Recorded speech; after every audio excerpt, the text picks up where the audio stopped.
Good evening, ladies and gentlemen, and thank you for joining us for episode 12, season 3 of the Standoff with Brad and Richie here on New Zealand Sport Radio. We're here live every Wednesday on Facebook throughout this evening. Good evening, Richie. Well, we had a shocking week with our picks, but what did you think of Magic Round? I thought it was mostly magical, Brad. Good to be on with you again.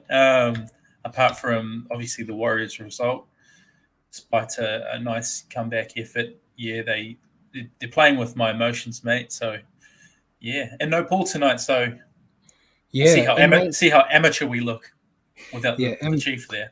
The old inmates running the asylum while Paul is taking a well-deserved night off for his birthday. So, happy birthday, Paul. I know you never watch it when you're not here, so you never know what trouble we get up to, but I'm sure we'll survive. But yeah, while we're here live on Wednesdays at 8 p.m, you can also catch our show at your convenience on iHeartRadio. Just remember to search for New Zealand Sport Radio. As always, we're going to cover everything you need to know in the week that was rugby league, including our top stories of the week. We'll then review Magic Round and update our tips. We'll then stop and answer some questions from you guys, as well as some questions we've got for each other, before we go into preview round 11 and make our picks. And then hopefully, time dependent, we'll end with a recap of the Super League. See, Simon's here already. Evening, Simon. G'day, mate. So yeah, remember to send us comments and questions throughout the show. I might be a bit slower to pick them up than Paul because I'll be talking at the same time, but I'll do my best. But we may as well just jump straight into the stories, Richie. Let's do it, mate. I suppose the biggest news story to come out of the week was the Bulldogs saga. Trent Barrett has now stood down as the Bulldogs coach, and Mick Potter has taken over the coaching role for the rest of the year. What's your take on Barrett leaving and who potentially could step up and become the new Bulldogs coach? It's an interesting one, Brad? I was telling you when it was sort of breaking, I kind of had my opinion that it's maybe Trent Barrett's been shoulder tapped and told to stand down, before he gets pushed kind of deal. So, I mean, what do you think about that? Do you think possibly he would have got the axe if this is just his way of leaving with his dignity? I think so. I think he probably got the shoulder tap, as you said, from Gould, saying, mate, it's not going to go well here. It's probably best for you and your future plans if you want to continue being a head coach, if you step down. It also has a detrimental effect, I think, because if you look at Trent Barrett's record now, he's stood down from 2 clubs before being shown the door. So, yeah, it's interesting. The Bulldogs haven't been great, but they haven't been great since before he got there. I'm not saying that he was going to fix them, but it's that argument that I have with you a lot about Nathan Brown. Unless you've got a good guy coming through that you think is going to do a better job, is sacking them or getting rid of them really what's going to do it? Like, it's not like the Bulldogs are going to announce Craig Bellamy or Trent Robinson as the Bulldogs coach. Yeah. I know there's been a lot of talk about Shane Flanagan. He will be allowed to coach again from the 1st of November this year. So it kind of fits that he could take that spot. But do the Bulldogs want another coach with a son in the team? Like, it seems to be the trend now. I don't know. I think if we want to keep Rhys Walsh, maybe we have to talk to his dad about becoming the Warriors coach. I'm not sure. But yeah, it's going to be interesting. The Bulldogs, they've got a good squad in bits and pieces. I think they're still missing a lot. I think next year with some of the players coming in, they're going to be a bit stronger. But, do they start all over again with a new coach and a new mindset? It's hard to say. And also, does Trent Barrett leaving have any effect on their playing roster as it is? I mean, this is a segue probably into another bit of news, but with Naden already jumping ship, so maybe with Barrett leaving, it might have an effect on the playing roster as it is. Yeah, maybe. I know Burton and Kakao have both come out and said that they're they're still looking at being Bulldogs, but everyone's saying Burton's going to be looking at his options come November. So he might not be there if he gets offered a better deal somewhere. I'm sure some teams will be interested. He's a hell of a player. But yeah, I don't think too many of them will leave. I don't know if Barrett was the reason a lot of players would go into the Bulldogs. Yeah. I think it was either money or an opportunity that they weren't getting elsewhere. So I don't think we'll see too many struggles there. It all depends on who they bring in. Whoever they bring in might encourage other players to join as well. You just don't know. But yeah, we'll go on to the next bit of news. As you said, Brent Naden, he's left the Bulldogs effective immediately and joined the Tigers on a 2-year deal. What's your take on that? It's not really a breakout signing by any means, but he's a handy footballer when his mind's on the game. Yeah, you're right. He can be a handy player. We saw with Penrith, he did some good things at Penrith, but coming to the Bulldogs, obviously not quite as rosy. The club at the Bulldogs is having a lot more of a tough time of it than what he was used to at the Panthers. So going to the Tigers is a bit of a sidestep rather than a step forward, maybe, or maybe a slight step forward in quality. But yeah, it'll be interesting to see how he goes. Yeah, he's probably less likely to get a wooden spoon there now, given how the Bulldogs and the Knights have been going. The Tigers might be lucky there. So yeah, good luck on him with that. Simon said that he thinks Phil may be a danger for any new coach. Yeah, good old Phil Gould's the coach killer, really, isn't he? Wherever he goes, coaches are left in his wake. How did Nathan Brown survive then? I think Gould just wasn't here long enough. And I guess in that situation, the Warriors brought him in with a set job of working on the pathways and development as opposed to the organisation on a whole. I think, if he was in charge of the club completely, there probably would have been a lot of people no longer there. Yeah. But yeah, this is going to be an ongoing story, I think, for some time. The whole Bulldog situation. So we'll probably be talking about it every week until we get an official announcement on who the new coach will be. We'll just have to wait and see if Mick Potter can get this team into a competitive unit for the rest of the year. But next bit of news, we'll go into some re-signings, if you will. Maiko Sivo from the Eels, he's exercised his player option to remain with the Eels for next season. He's yet to play this year due to that knee injury he had, but he could return this week. He's been named on the extended bench. What's your take on Sivo extending his stay there? I kind of feel like he was always going to stay. It'd be weird to see him playing in another jersey. I feel like he'll be with the Eels until he decides to hang up the boots, to be honest. Yeah, it is tough seeing him in another jersey. He's done a lot of good things with Parramatta, so good for him and good for them that he's remained an Eel. Just need to see him out on the field again now and see him doing his thing. Yeah, exactly. And Edric Lee, speaking of wingers signing, Edric Lee has signed a 2-year deal with the Dolphins. So the Dolphins, they've nabbed another one. Still not a breakout marquee signing. But I think he's handy. They've got a few young players in that backs that they've signed. So having a guy like him, where he's not a world beater, but he's been around. He knows how to score a try if you give him an opportunity, but he's got some experience, which they're going to need in that back line, especially if they don't get a Munster or a Ponga. Well, they're definitely not getting Ponga now, but they don't get one of those experienced heads in that back line. They just need a little bit of a mix. It's always going to be a bit of a lottery, I think, in that first year with the Dolphins with kind of an ad hoc team. But I think it's a handy pickup for what they can currently get. Yeah, it is a handy enough signing. Like you say, it's not anything marquee yet, and everybody's still waiting and seeing on what rabbit the Dolphins can pull out of the hat in terms of a big signing. But it's a handy enough signing to help fill their roster. Yeah, definitely. And Anthony Milford, we announced a few weeks ago that he had joined the Knights. He is now going to make his return to the NRL. He's been named in the halves for the Knights this week against his former club. Seems to be an ongoing trend this year that a lot of people are making their debuts against their former club. But the Knights need all the help they can get, to be brutally honest.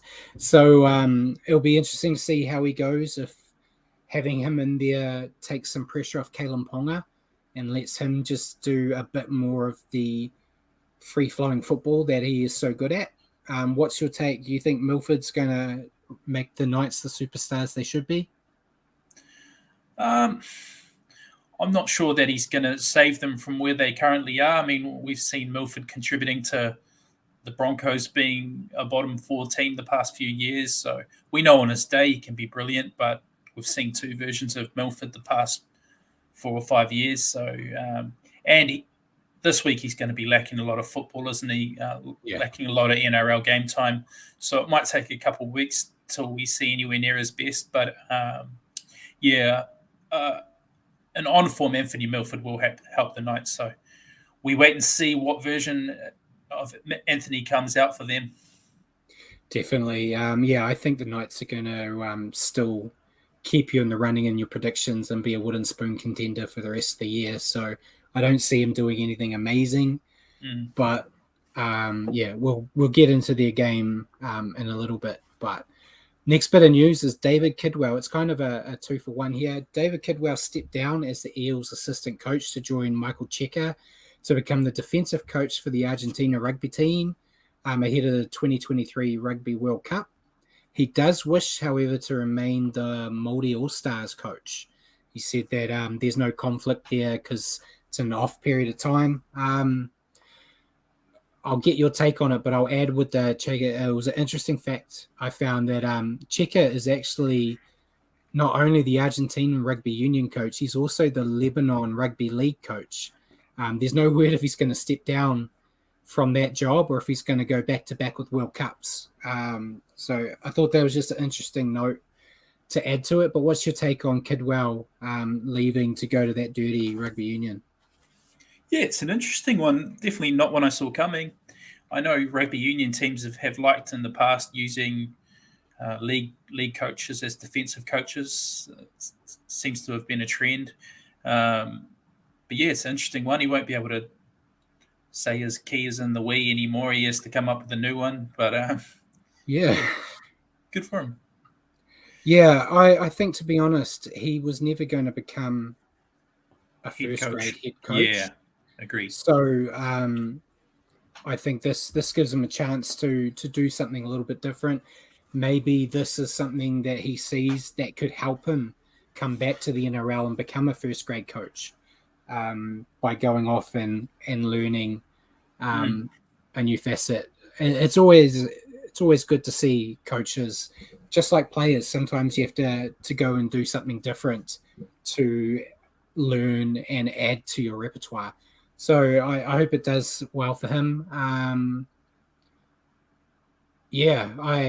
just more interested in seeing if Cheika is going to be at the World Cup.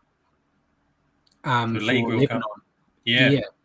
It's just an interesting prospect. I know Cheika has done a lot of work with NRL clubs. Like he felt like what I just said with Kidwell, he's gone and done time with a few NRL clubs, just learning from the coaches there, just to see what he can do to add to his coaching skill set. So good luck to Argentina in the World Cup, but not too much. But speaking of coaches, there's a handy coach called Craig Bellamy who's decided to stick around another year. It came out about an hour ago. He announced that he is going to be coaching the Melbourne Storm in 2023. We were talking before we jumped on, and I said I feel like he might have got a tap on the shoulder by the Storm to kind of make his intentions known early so they can kind of convince with Cameron Munster. I know a lot of talk about Cameron Munster, if he's going to stay or go, was very dependent on what Bellamy was going to be doing. So I think it's kind of, I'm not going to say that's the sole reason. You know, I honestly don't see anyone in the assistants that the Storm have that could take over from him. I don't see the Storm giving Stephen Kearney the keys. So yeah, I think they probably wanted another year so they could figure out what they're going to do post Bellamy. I know he's going to stay with the organization as like almost a coach's coach, if you will. But yeah, I think they still need time. I don't see anyone jumping in and taking the Storm over anytime soon. It's massive shoes to fill, isn't it? It's a proven winning formula over a number of years now. I actually wouldn't mind seeing Kearney get the reins there and see how the club runs with somebody like Kearney. There would be a laugh and a half. Would be interesting, yeah. And yeah, Simon's mentioned being Lebanon coach would be a problem with the World Cup, looking to clash with the November internationals in rugby union. Sure. But yeah, it's yeah. I'm sure they'll figure something out for there. It's not like Lebanon's a powerhouse in the rugby league world as it is. But my last bit of news before we get into Casualty Ward and Naughty Boy Corner is some more breaking news for the women's game. Newcastle Knights have swooped in and got the signings of the century. They have managed to get Millie Boyle and Tamika Upton from the Broncos, joining them for the upcoming season, which starts in August. Two of the Broncos' best, if not two of the best players in the NRLW. Millie Boyle, best front rower in the game. I think Tamika Upton's one of the best fullbacks running around as well. So what's your take on them joining the Knights?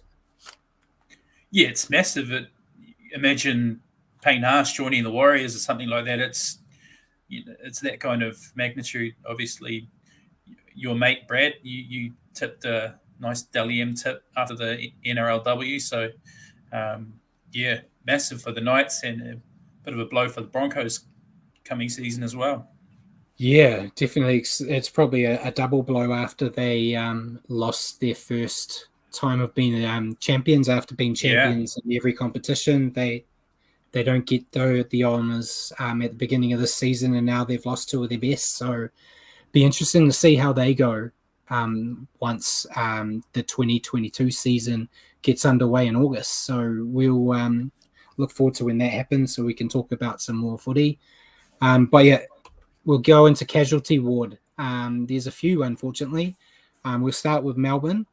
Nelson Asofa Solomona has injured his knee against the Panthers. There's no word on when he'll return. They think it could be a couple of weeks. I couldn't get an official definition of what he did to his knee, but it doesn't sound like he needs surgery, so that is a positive for him. What's your take on that? We're going to talk at length about that Storm performance in the weekend, but losing Big Nelson up the middle, do you think that's going to be detrimental to the Storm, or will they just chug on? It's not going to be ideal given what we've seen the weekend just gone, and they're already missing Pappenhausen, other key players. So yeah, not ideal timing for the Storm, but yeah, we'll wait and see how they go. But he is a big part of their forward pack for sure. Yeah, and I see Simon just said we're a bit harsh on Stephen Kearney. I think Stephen Kearney's a fantastic assistant. I just don't think he's got what it takes to be a head coach. Yeah. Happily be proven wrong if he gets the honours at the Storm and takes them to success. I feel like you don't even have to be a good coach to coach the Storm. I feel like they've got everything there. But that's everything that Bellamy set in place. So if a new guy comes in, maybe that all falls apart. Yeah, hard go. But yeah, if I had to pick an assistant for me, if I was a head coach, I would have no issues bringing Kearney in because he seems to really be good in that next rung down. I don't know what it is. Some coaches, I put it with the Barrett scenario. I think Barrett's in the same boat. I think he's a fan. He was a great assistant at Penrith. When you give him the keys to the car, though, he seems to drive it off the side of a cliff. So, yeah, interesting. I'm sounding more and more harsh as we go. You are. Yeah, I'm gonna stop here. Back to the casualty ward. Roosters have lost Victor Radley. He's going to miss several weeks after suffering. I've got it written down because I'm no doctor. A suspected syndesmosis injury. I don't even know what that is, but it's a couple of weeks, so it's not good for the Roosters. I think Radley's one of their live wires, so I think they'll still be in good stead. They've got a hard game this week, so he would have been really vital to them when they're playing the Panthers. But hopefully it doesn't derail them until he returns. But yeah, speaking of big players, Dale Finucane for the Sharks, he's going to miss a week after getting a head knock and a knee injury in the game against the Raiders. I feel like that's a big loss. What's your take on Radley and Finucane? They're both kind of key players in the forward packs of their respective sides. Yeah, they are. I mean, Radley does so much. He's a workhorse, does so much, obviously defensively, very, very aggressive defender, but also as a link man on attack. So it's bad timing for him too, because it's looking like it'll affect his origin selection chances. So it's a shame for Victor. And also Finucane, obviously he's been brought in as skipper, and again, same thing, workhorse, does a truckload of work. So the Sharks are already missing some key players, and that seemed to have affected them the weekend just gone as well. So, yeah, that's not a nice one for the Sharks. Yeah, and an unfortunate injury for Rabbitoh Jacob Host. He's going to miss a few months after injuring his shoulder in the opening minutes of the Rabbitohs clash with the Warriors. It was kind of heartbreaking to see. He was just coming back from injuries, and it felt like it was in the first 2 or 3 minutes. And it was all over social media later on. I think it was Bloke in a Bar. They had the footage of the changing sheds when they were like putting his shoulder back into place, and he was sucking down on the green whistle. Yeah. And you could see when he was on the sidelines, he was devastated, and you never want to see a player go down. It was during a Warriors game though, so I was a little bit more optimistic, going the Warriors might have a shot here with them losing a player. But yeah, you never want to see a player get injured in that way. And hopefully after surgery, he bounces back and helps the Rabbitohs towards the end of the season. Yeah, not nice. Not nice, especially seeing the footage of him in pain. It's not the best watch, so best wishes for his recovery. Yeah, and the Dragons have lost Josh Maguire. He's out for a few weeks after injuring his groin. Not a CHT type of injury, but a bad one nonetheless. I think the Dragons probably would have got the win in the weekend if Maguire was able to stay on. I know he did get sin-binned at the same time. It was kind of the double-edged sword. He did his groin and got sin-binned. But yeah, I feel like they lost a bit of punch up the middle without him there. Yeah. You could be right, Brad. Perhaps they do go on with the win if he stayed on. So, unfortunate for the Dragons and for Maguire, who's had a run of injuries recently. So, it's a shame. But hey, watching the Dragons lose makes my weekend a little bit sweeter, so that's fine with me. Sure. Last 2 injuries I got here. I've got Ben Travojevic. He's been left out of this week's match after aggravating an AC joint. Apparently, he had a bit of an issue with it earlier on, and they said it's nothing too severe, but they're giving him like a week just to rest. And Tamari Martin from the Broncos, he had a hip flexor injury, and he'll need to pass a fitness test to play this week. So they've named him, but they're giving him every chance to play. He's just got to prove his fitness. Any takes on those 2 injuries before we move on to my favorite segment? Tamari Martin's been really solid for the Broncos, so it'd be good if he's able to play this week. If not, then hopefully it's just a week, because he's been a good foil for their playmakers. So, and Burbo, I'll wish them both a quick recovery. Yeah, so that was our casualty ward. So we're going into Naughty Boy Corner now. No suspensions this week, unfortunately. But there were a handful of fines. Every player charged, they entered an early guilty plea. So I think there was only one that was at risk of seeing some time on the sidelines, but got them in order here. Cowboy Tom Gilbert, he was fined $3,000 for a grade 1 careless high tackle. Nick Meaney from the Storm got $750 for a grade 1 careless high tackle as well. Sam McIntyre from the Titans, he got $1,000 for a grade 1 dangerous contact. Warrior Jack Murchie also got $1,000 for grade 1 dangerous contact. Bulldog Chris Patalo, probably butchered that name. He got $1,000 for a grade 1 careless high tackle. And then Seagull Toph Sipley, he got $1,000 for a grade 1 dangerous contact. So, yeah, I think Simon's kind of said the same. The game's cleaned up. It's I think it's the first week that we haven't had a suspension since the show started this season. But yeah, good to see. I think we'll probably cover it a bit in the next segment when we go over the games. There was a few sin bins, some right, some wrong, as is always the case. But with that, we may as well get into the magic round. So I will pass the floor to you. Thank you, sir. It's no Thursday night games over Magic Round. So to kick off Magic Round, game of the century, Bulldogs versus Knights, potential wooden spoon battle. The Knights getting this one, 16-6. 3 tries to 1 for the Knights, Edric Lee, Bradman Best, and Adam Clune with the game sealer, with the 3 tries for the Knights, and Josh Adokar with the sole try for the Bulldogs. Yeah, the Knights snap their losing streak, Brad, and do so at the expense of the Bulldogs, who are put back down to last place.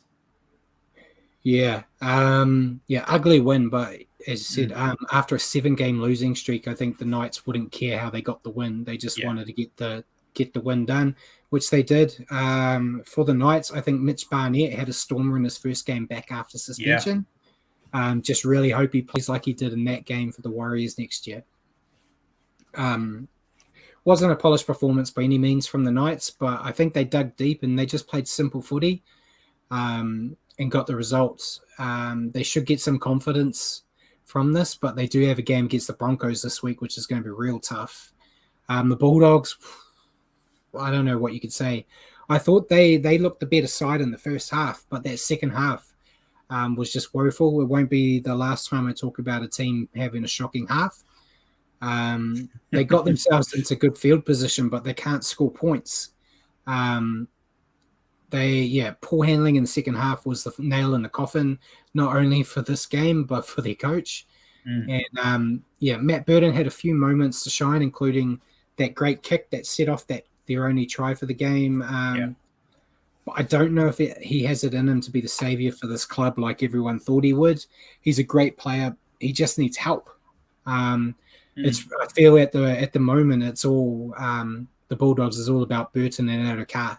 And if they aren't playing 100%, the Bulldogs are in trouble.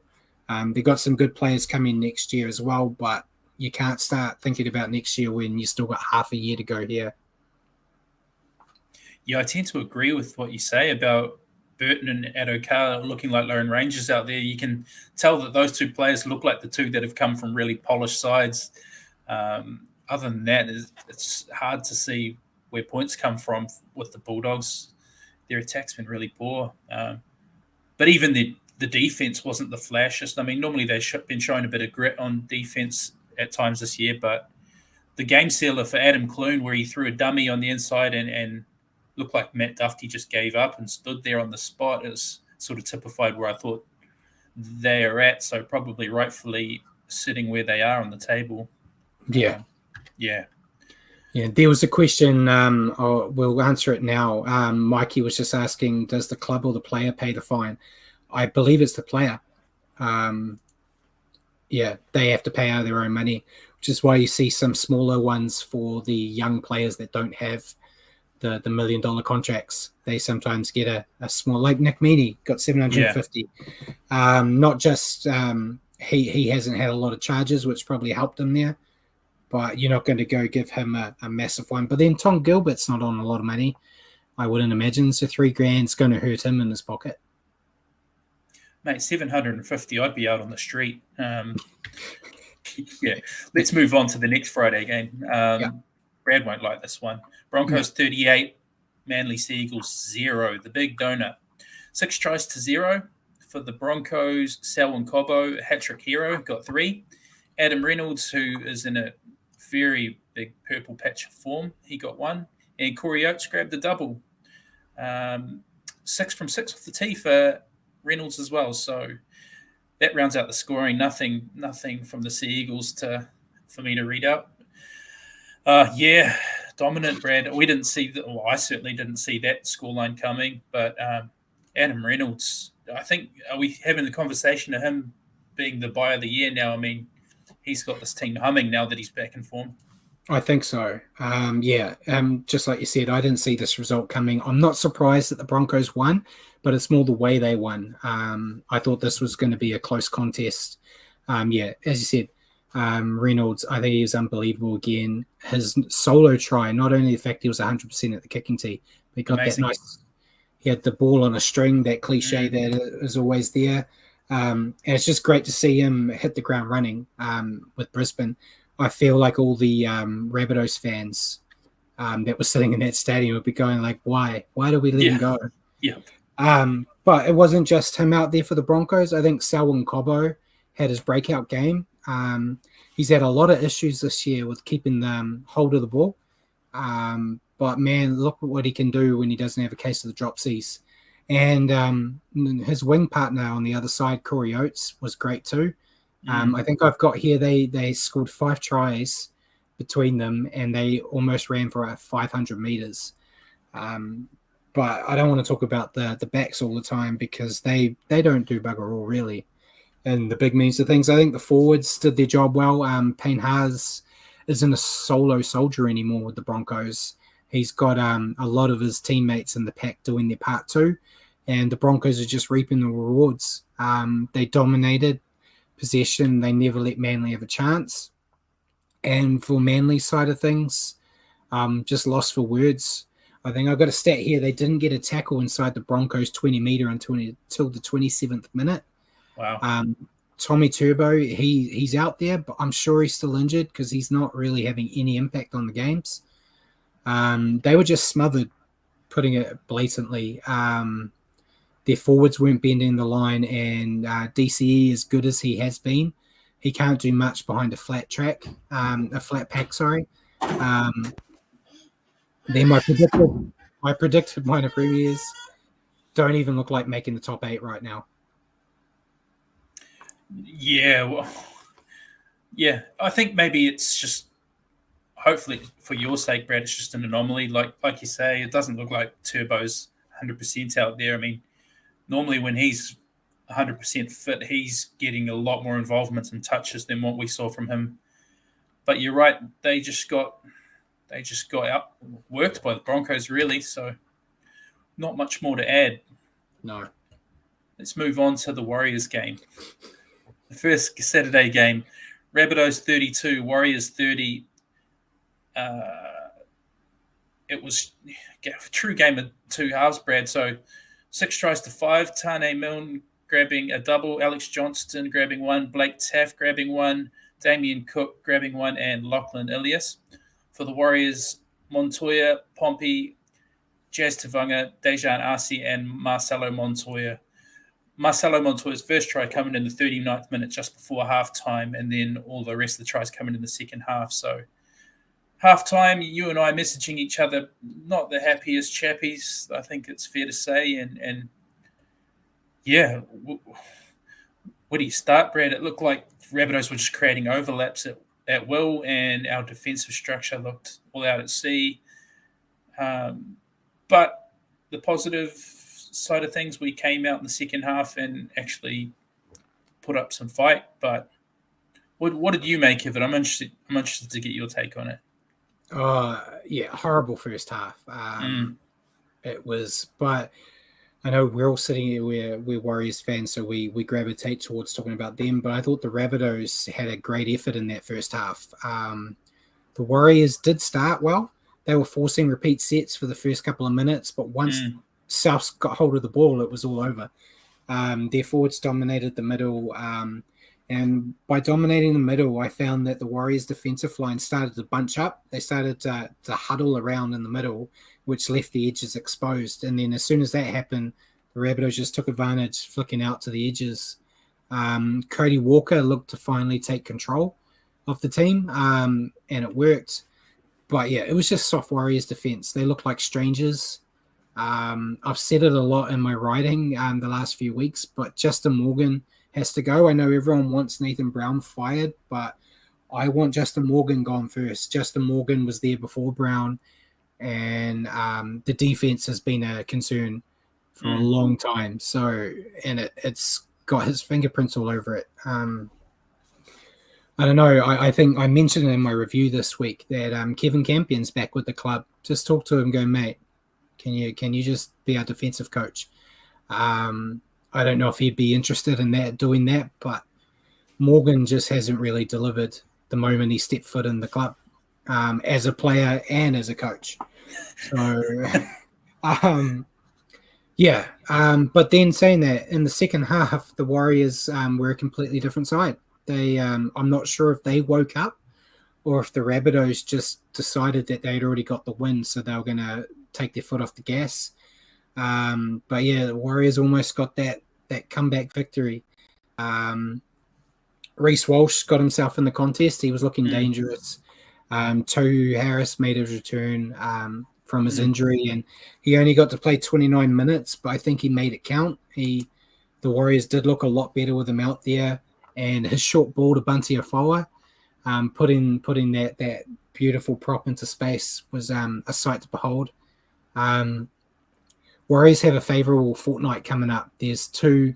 I know it's the cliche, there's no such thing as an easy game in the NRL, but they're very favourable. And if they play like they did in the second half, they should get 2 wins. If they play like they did in the first half, they should get 2 losses. It's really as simple as that. But yeah, what's your take?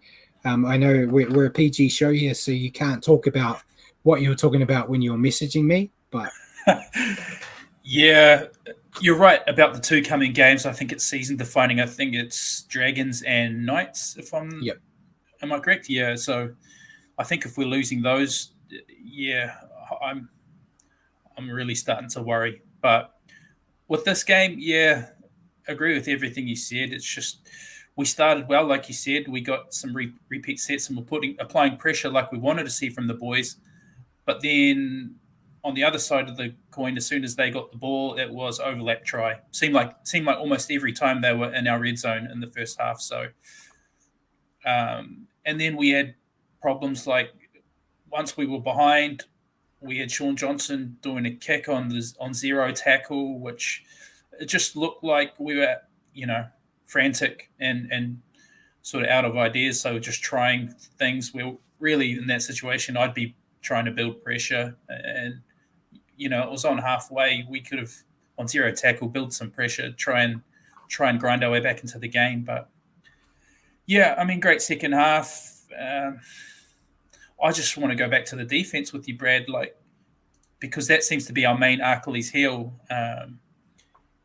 We look super compressed, and a lot of people like to blame the wingers for rushing in, but when you look at the wide angle, we're so compressed in the middle that it's almost like they're left with no choice. So, what are your ideas on that? Do you have any?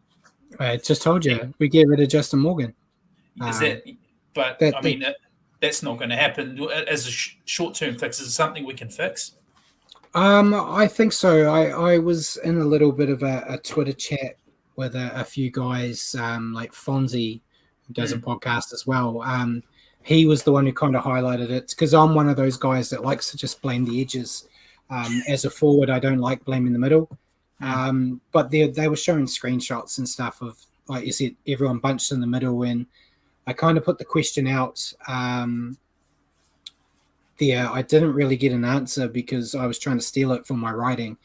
But they said I wasn't sure if it was just a lack of trust in the defensive line, or if the inexperienced Rhys Walsh isn't making the right calls out the back. As you know, the full kind of tells everyone where to go.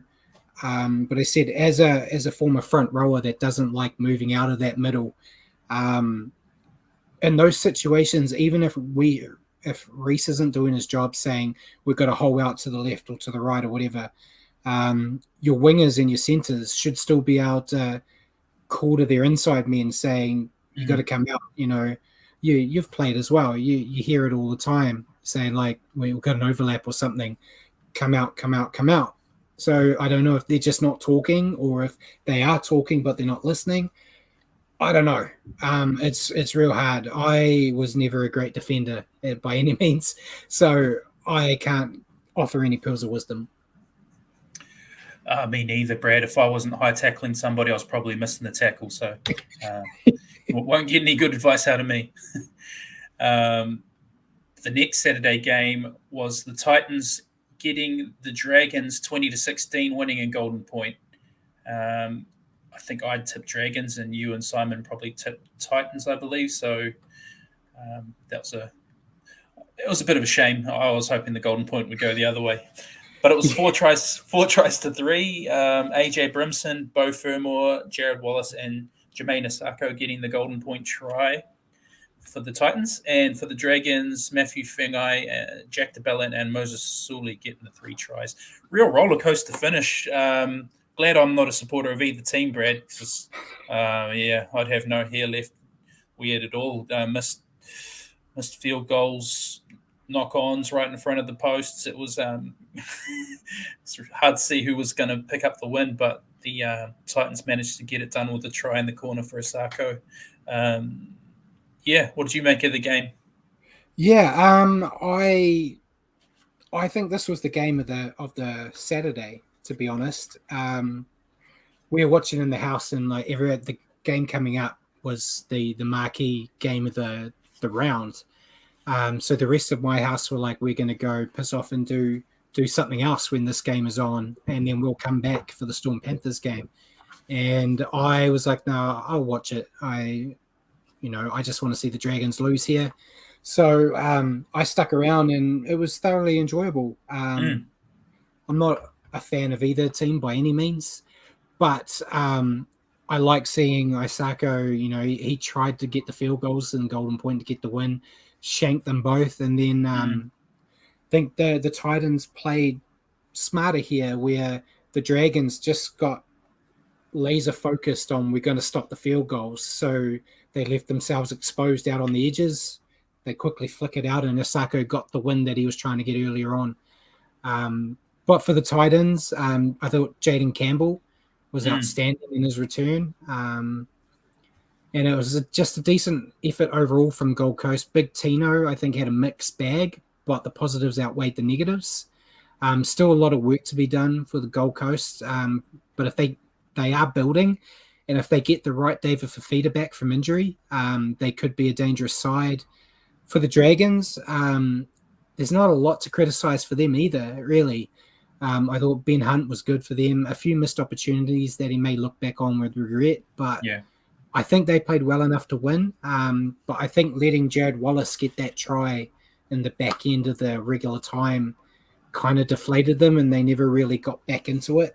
But once it was Golden Point, the Dragons just they didn't get a lot of chances, really. It was kind of all the Titans. It was just watching to see when the Titans would get that winning shot or the winning try that would be. But I think they'll be elated to get that win. Dragons will be disappointed, but I don't think they'll be as disappointed as some other teams that lost this week. I think they could take a lot of positives out of this result. Yeah, you did right about the Dragons probably being disappointed to let Wallace score in the last 10, and letting that sort of suck the energy out of them, because it really, especially in that weather, turns Golden Point into a bit of a lottery, doesn't it? As it turned out, it wasn't the field goal; it was the Asako sticking to his wing that was the winner. So, as you say, the game that was meant to be the big game on the Saturday, the last game. The Panthers, big winners over the Storm, 32-6. I tipped the Panthers, and I, for the first time, not picking the Storm. I thought with all their injuries, they would struggle, but I didn't think it would be to that extent, 32-6. 5 tries to 1. Isaac Tago, Viliami Kikau. Tago got 2, actually. Jerome Luai and Stephen Crichton. So all your regular suspects. Getting the points, and just 1 try to the Storm. Nick Meaney, 20-6 at halftime, and then they they sealed the deal with another 12 points in the second half. So where did it go wrong for the Storm, Brad? Yeah, I was pretty disappointed in not only the Storm, but in this match in general. I think it's been no secret on the show. We kind of seen my evolution on the show as a host. I started the show loving the Panthers, hating Manly. And then I grew to love Manly, hate the Panthers, and hate the Dragons. Dragons, I don't know what the Dragons did to me, but something happened. But I really just don't like the Panthers anymore. I feel like they're arrogant and they're dirty players at the best of times, but they dominated the Storm here. I can't even make excuses. I know the Storm were playing without Hughes and Pappenhausen. Had I known Jerome Hughes wasn't going to play in this game, I probably would not have picked the Storm. I kind of thought they would fill in the gap with Pappenhausen. But yeah, losing Hughes was a big impact. But like we said before we went live tonight, the Storm aren't a team that make that excuse of injuries. Like if they have an injury or they have a player missing, they're usually fine. Like I think I said it on our previews last week that without Pappenhausen, they'd find the next big thing. The next superstar fullback would just magically develop in this game. And it didn't happen. I'm going to sound very facetious here, but it was a Warriors-like performance from the Storm. They made 13 errors, which I don't think I've ever said about the Storm. They missed 46 tackles, which I don't think we've ever said about the Storm either. The only thing I will say is I feel for the Cowboys because they have to face the Storm this week, and I think they'll be looking for redemption, and I don't even want to know what it was like in the change in sheds with Craig Bellamy after that performance, because Craig Bellamy is very angry when the Storm win 32-6, let alone losing like this. But yeah, Panthers, before I give it back to you, Panthers, they just dominated. Their forwards were constantly getting them marching up the field, and then Cleary and Luai just had a field day. It was a real good showing from them. I think they're going to coast through to Origin with relative ease. This was their biggest hurdle up until the Origin period. We're just going to have to wait and see how they do in that Origin period with a lot of players missing due to Origin commitments. I know I think they got their first loss this time last year in Origin, if I'm correct. I could be wrong. Yeah. But they've already got that first loss out of the way. But thankfully, the Warriors get to play them in that bit of form, so hopefully that helps us out. Yeah, they really responded well to the loss the previous week, didn't they? They took full advantage of the Storm being down on key troops. You mentioned the Panthers forwards. Their run meters, 1,652. The Storm only 980, so that speaks to the dominance up front. And then the playmakers just got an armchair ride. Both of them playing well. Cleary, Luai in particular, I thought had a good game this game. He got a try, 2 try assists and a line break assist. So, yeah, it was a walk in the park for the Panthers. Unfortunately for people like Brad who despise the Panthers. Yeah. Another turn up for the books. Sunday's game, the Raiders 30, Sharks 10. I think we all picked the Sharks, and probably rightfully so on form, but kind of poetic for me, Brad. I mean, we struggled to score against an 11-man Sharks, and it came back to bite the Sharks. I don't think I've heard Buzz Rothfield on NRL 360 say anything about this one, even though he was so keen to talk about the Warriors struggling against 11 men. But that's my little rant about them. But 5 tries to 2, Sebastian Chris, Josh Papali, Corey Harawira-Naida, Brad Schneider, and Hudson Young getting the tries for the Raiders. Sione Katoa and Royce Hunt for the Sharks getting the 2 tries. Like I said, 3 sin bins, CNK with 1, Corey Horsburgh and Elliot Whitehead. At one point, the Raiders were down to 11. But 20-0 at halftime to the Raiders, and they did not fade. No.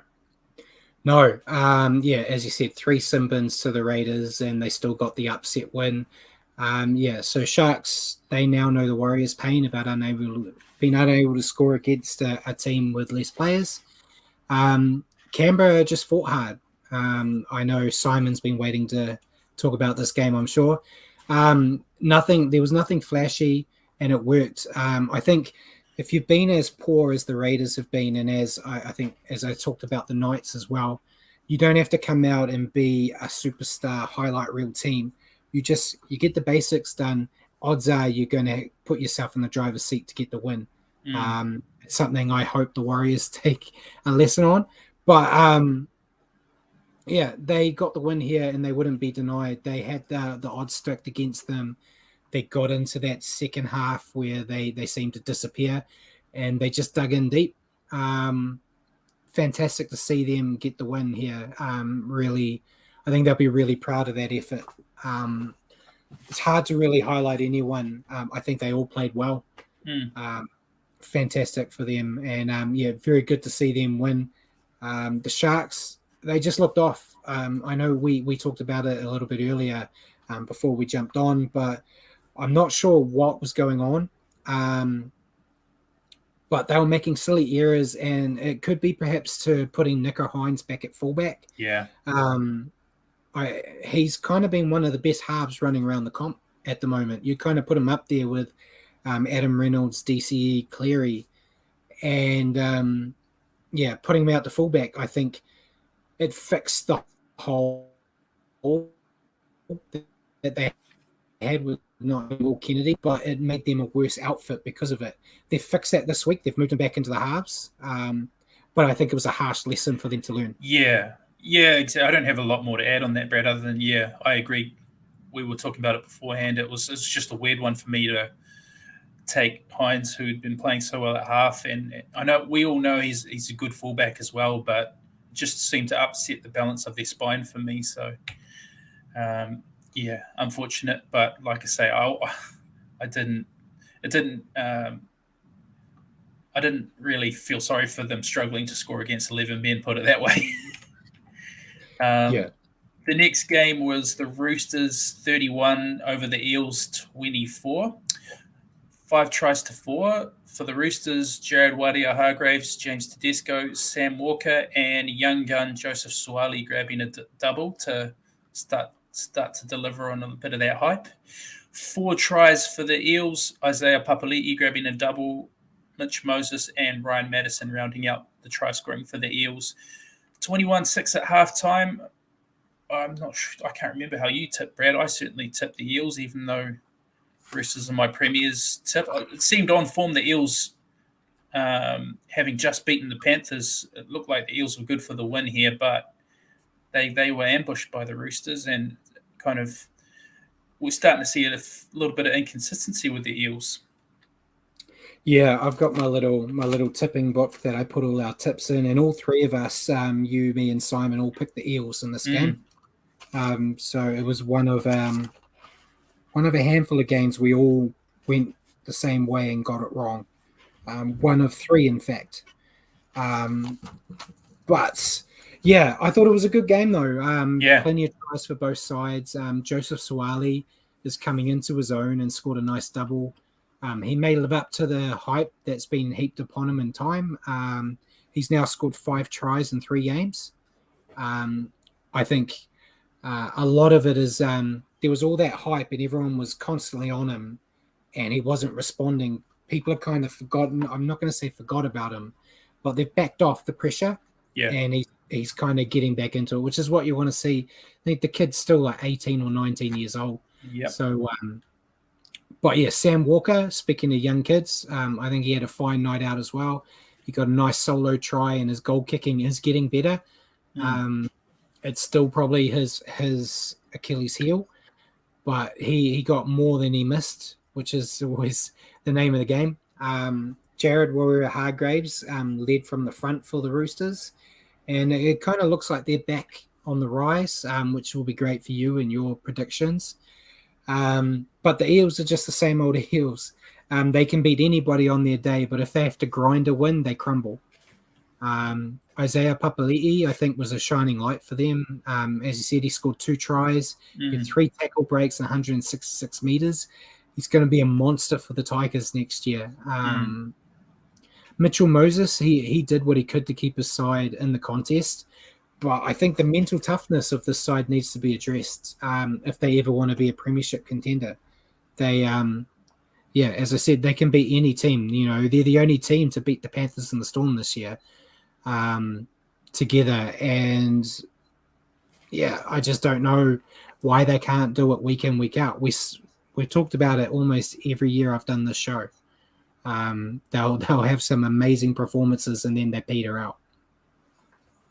Yeah, I tend to share the same sentiments, mate. I don't have a lot more to add on the game, but on my little notebook, that's exactly what I had written, having watched the game. It's on their day, they beat the Storm, they beat the Panthers, but then they also lose some games that you think are very winnable games for them. So that's sort of, it tempers my want to put hype on them, you know, after they beat big teams like that. It's like they come out and give me a reminder of why it's been a long time between drinks for the Eels and premiership hopes. So, The next Sunday game was the Cowboys proving once again maybe they are the real deal, 36-12 over the Tigers. 7 tries to 2 for the Cowboys. Scott Drinkwater, Murray Taulagi grabbing a double, and we'll talk about his try assist as well, which was just insane. Kyle Felt, Ruben Cotter, Peter Hiku, a favourite of ours, and Jeremiah Nanai just keeps scoring for the Tigers. 2 tries, Junior Tupou on debut, and Luke Garner.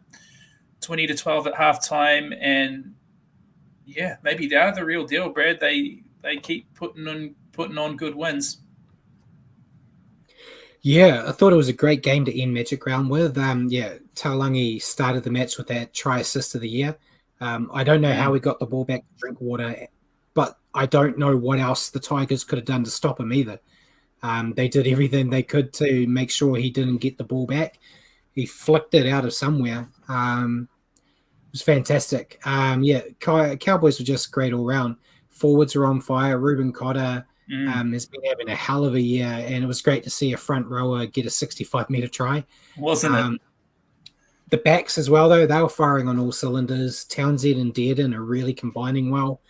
The outside backs know how to make the most of their chances. And I've got on here, they completed 100% of their sets in the first half, which is great going. The Tigers, though, I thought they played well too. They were just outclassed by a better side. In their first half as well, they completed 83% of their sets as well. So a really good half in terms of quality football from both sides. Tigers just lacked a bit of polish, but they're a much better side than they were a month ago. And I think it's the Hastings effect. But it's kind of hard to see any team below in the bottom 8 beating the Cowboys right now. I think are going to be hard pressed to do it. I think it's a top 4 team is probably the only ones the Cowboys would be worried about right now.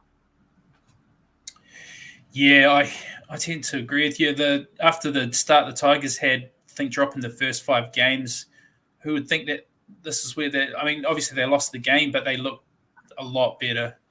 And like you say, their completion was pretty good. I think from both teams, the errors were really low. But the Cowboys, they just look to have all the right ingredients this year. The good back row, good young back row, which will all run hard. Cotter, like you say, is playing out of his skin. I took notes on him because I thought you'd like what he threw out there, being a front row fan yourself. 152 meters, 36 tackles, 3 tackle breaks, 1 line break, and a big, what did you say, 60-meter try? 65. It was 65, maybe even 66. I've never been a massive fan of the Cowboys, but I'm really enjoying watching what they're doing this year. It's refreshing. Yeah. So that was the round. That was the round. So it's probably the longest we've taken. This is what happens when Paul's not here. I know. But we'll bring up the tips and then the ladder. So I'll see if I get this right. There we go. Look at that. So the tips, a shocking round for all 3 of us. we all got 3 out of 8. So even though we had a lot of different games, we got several different ones wrong at the time. And as I said, there were some we all agreed on that we got wrong. Seagulls Broncos, we all picked Seagulls, so we got that wrong. Sharks Raiders, we all picked the Sharks. It's probably the one time that Simon should have backed his own team. And then the Roosters Eels, we all picked the Eels and got that wrong. So yeah, shocking. So it doesn't change our overall rankings. I'm still leading 51 out of 80. You're a couple behind on 49 out of 80, and then Simon's a couple behind you, 47 out of 80. Simon's already put down his picks, as I saw. You'll give me yours later. There's a few, I can see he's picked a few teams that I didn't. So nice. Hopefully you've gone with me and we can slowly take him out of here. But let's see, do I get it right if I bring, there we go, ladder. See, I'm figuring this stuff out. So now we've got Melbourne are at second. Panthers have now taken solo spot at the top of the ladder. Cowboys are third. Roosters are fourth. So they're getting there for your predicted premiership, minor premiership there. Sharks are now fifth. Eels have gone down to sixth. Broncos have gone up to seventh. And Rabbitohs, after that win against the Warriors, have gone to eighth. Manly is sitting at ninth. Raiders have gone up to 10th. Warriors gone down to 11th. Dragons 12th. Titans 13th. Then you've got the Cellar Dwellers. We've got the Knights sitting at 14 with 6 points. Then Tigers, Bulldogs, both on 4 each. And we'll have a definitive wooden spoon contender since they are playing each other this week. So what's your quick takes on the ladder before we move on? It's all, there's a little bit of movement. One thing I will say, I haven't been tipping the Broncos a lot this year, but I think it's almost time to start looking at them in a different light. They've started pouring it on the past few weeks. So, they're the big mover and shaker for me. Yeah. All right. So I will take that down now and we'll move into the next segment. I think Super League is going to get the argument or the ignoring again. Get the snip. But I think I had a question from Andrew, the editor of the website I write for, Nothing But League. He gave me a question. We have kind of touched on it before, but it was a bit more skewed towards the Warriors. So his question was, as New Zealanders, do you think having a second New Zealand team would work? What would this impact the Warriors? Would they have to return to the old Auckland Warriors name? And where could the second team be based? So I'll let you take that one first. All right. Where could they be based? I think there's two options for me. Obviously, South Island, Christchurch, Canterbury, or Wellington, somewhere lower North Island. I mean, we've had talks of Wellington Orcas, but also I think if you wanted to look at a South Island-based team, Canterbury could be a good one as well. So either way there for me. I'm not sure if the Warriors would have to change their name back to the Auckland Warriors. I don't know how happy about that some people might be, but I think that they're technically the New Zealand Warriors, but they're always known as the Vodafone Warriors. So I think they would just center more towards staying as Vodafone Warriors. I think so. Or they would just, I don't think they'd say Auckland. I think if they had to go back, they would probably just do like what the Dolphins are doing. They're not the Redcliffe Dolphins, they're the Dolphins. So the Warriors would probably, if they don't want to use Vodafone, they would probably just say they're the Warriors.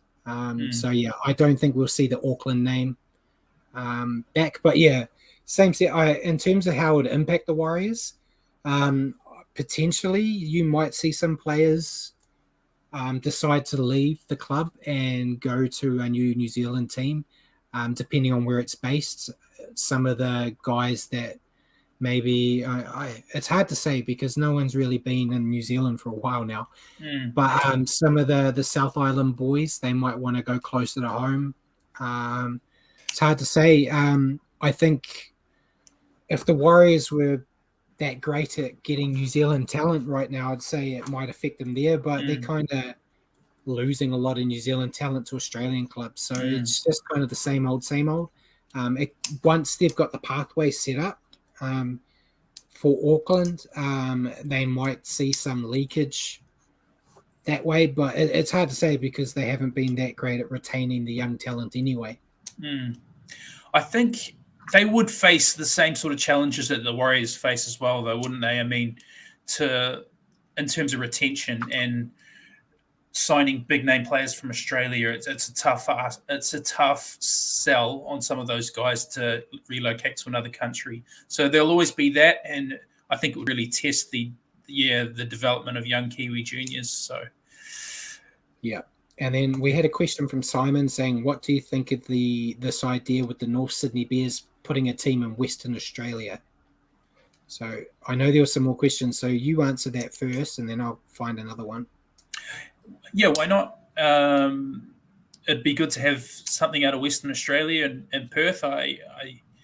It's a market that I think it would be beneficial for the NRL to tap back into. I know back in Super League days they had the Western Reds, but that was a whole other thing. So I think it'd be a good idea to explore that market again, and hopefully they put a lot of effort into getting the Perth locals behind it.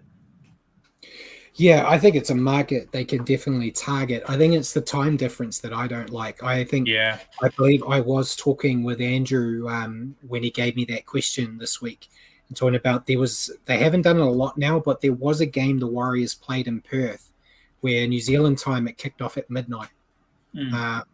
They never did that again. They learned that lesson, and then we had games that were like it was middle of the day almost in Perth, and it was like an afternoon night game here. So I think if they figured that out and remember that there's a lot of New Zealand viewers and not to remember what time it is here, I'm very thankful I wasn't writing match reports back in those days.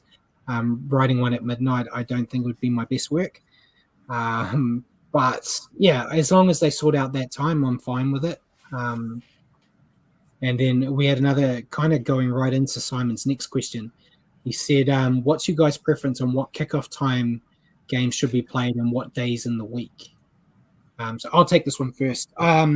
This kind of goes into what Andrew was saying when we were discussing his idea about a second New Zealand team. Australians and anyone from Australia watching now, that first game on a Friday is a game they all hate because it's like a 6 o'clock kickoff on a Friday. And you imagine if we were having a 6 o'clock New Zealand time game on a Friday, most people wouldn't even be able to go because they'd be still trying to get home from work. But for New Zealand, that's 8 o'clock kickoff. So he said like that would be a perfect game. If there's two New Zealand teams, you make them play each other on the Friday. 8 o'clock here, it's perfect. The only one I don't really like is the Thursday night game, if I'm honest. With this show, I try to watch every minute of football so I can at least pretend to know what I'm talking about on a Wednesday. And that my work hours, I start really early and I finish early. So that Thursday night game, the second half's always a bit brutal for me getting up in the morning. But in terms of the Warriors, I either like the Friday night game or an afternoon game. Going live, I used to love the Sunday afternoon games. So yeah, but sitting at home, I don't mind that Friday night game. It gets the Warriors in and out for the weekend. Usually makes my weekend really good, or it ruins really it. Bad. Yeah. I hate being like the Warriors being the last game of the round. I hate waiting all weekend for the game. Yeah, I'm with you there. I actually don't mind the schedule as it is. It kind of works for me. But in terms of where the Warriors play, yeah, I'm with you. I really don't like them being last. Friday night or Saturday night is always fun. And yeah, seeing as though we used to go together, I used to love those Sunday afternoon games too. But definitely had a different atmosphere if it was a Friday or Saturday night live at Mount Smart. Yeah, and Simon's got a lot of comments, but yeah, we may as well. I'll skip my question, but you can ask me yours, just because we're going a bit long. Sure. I was this week wanting to tap into your newfound love of playmaking, Brad, and talk Sean Johnson. So, on a scale of 1 to 10, how do you rate his return to the Warriors so far from what we've seen so far? And has his return stacked up against what you expected from him on his return to the club? Yeah, so as one of the greatest playmakers to never be a half, I think I'm quite knowledgeable in this stuff. Rating his return, out of 10, I would probably still give him a 6. I think the biggest problem is a lot of people are expecting him to run and gun like the Sean of old. I wasn't expecting that. I was expecting him to be more a seasoned playmaker. The reason why I've only given him a 6, though, is because he is still doing some rookie mistakes. Kicking early, I think we even saw it in the game against the Rabbitohs. There was one where he kicked on the first. And silly mistakes like that you don't expect from a player of his experience. I want to see more of a level head. I'm hoping that with Tohu Harris out there, you're going to see a more settled Sean.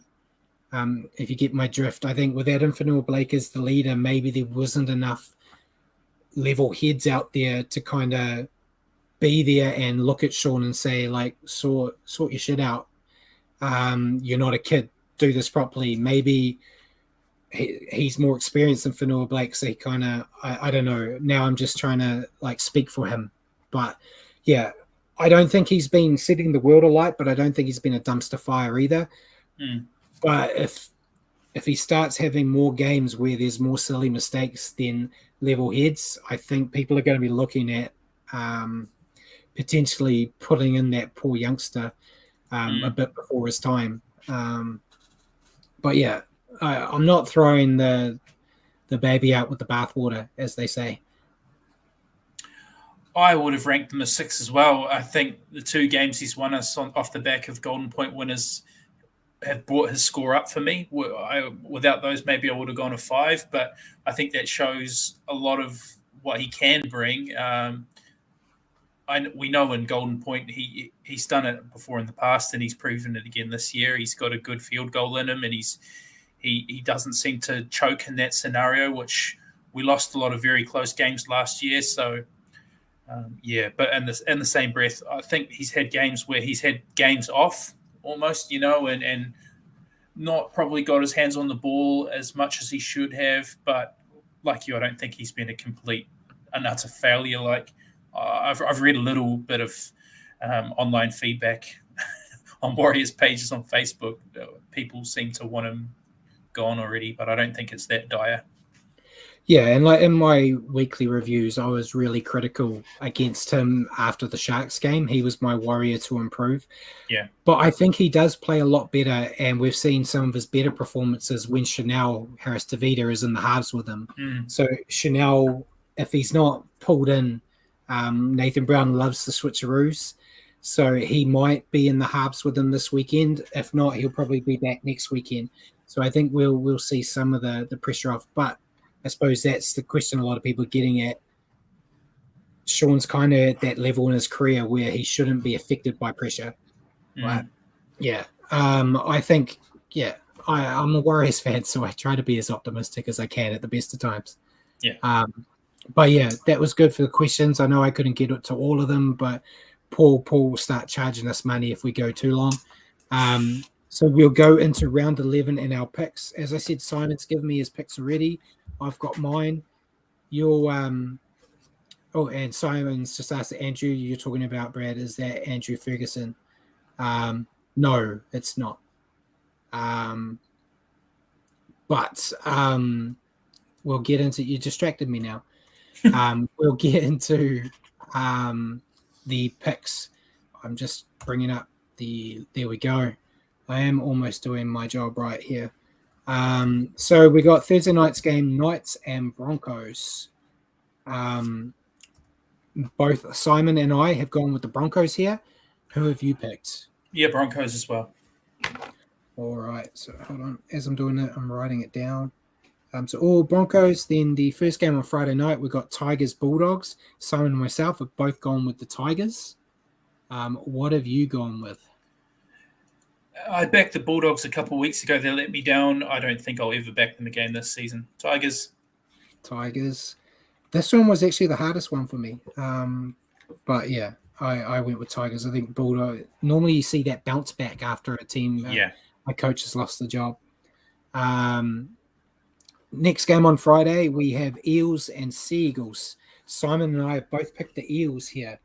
I've kind of gone off Manly. Every time I seem to pick them, they go wrong. So I am sticking with the Eels here.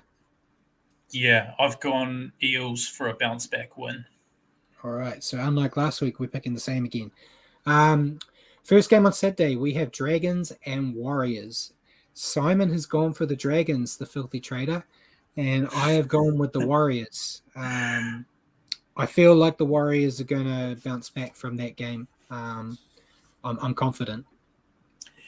I thought this would be the game where you tip the Warriors. I know you love the Dragons, but I went Warriors as well. I feel like we have to get this one done.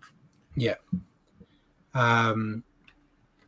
Then the next game on Saturday is Cowboys Storm. It's a lot more interesting match than I would have given it credit for at the start of the season. But I have gone with the Storm. So is Simon.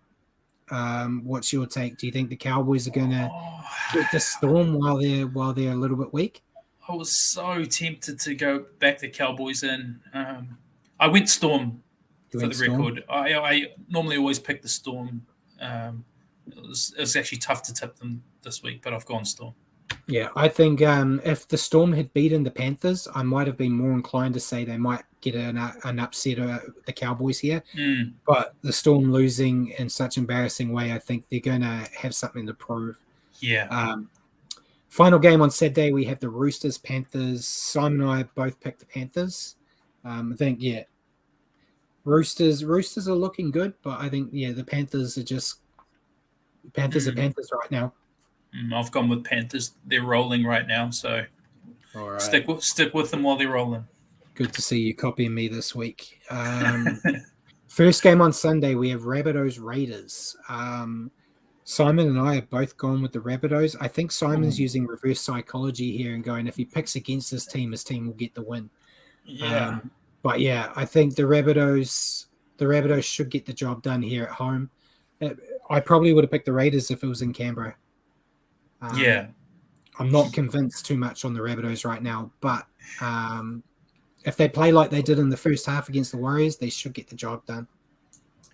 You've logged into the ESPN tips and looked at my tips, haven't you? I haven't. I went Rabbitohs as well. You went Rabbits? I don't even think I've put my tips in yet. Then the final game of the round, we've got the Titans Sharks. This is another game Simon and I are disagreeing on. He has backed the Titans, and I have backed the Sharks. That's because if you noticed in the comments earlier, he said he's got a soft spot for the Titans. Yeah. I went Sharks. I think if they play Hines at halfback again this week, they might steady the ship a bit. All right. So you and I have picked the exact same. And Simon has differed on us on two games, the Warriors, Dragons, and the Titans, Sharks. So other than that, we all agree. Not going to say who's got the advantage here, judging by how poor we all were at tipping last week. Hopefully we see an improve on that.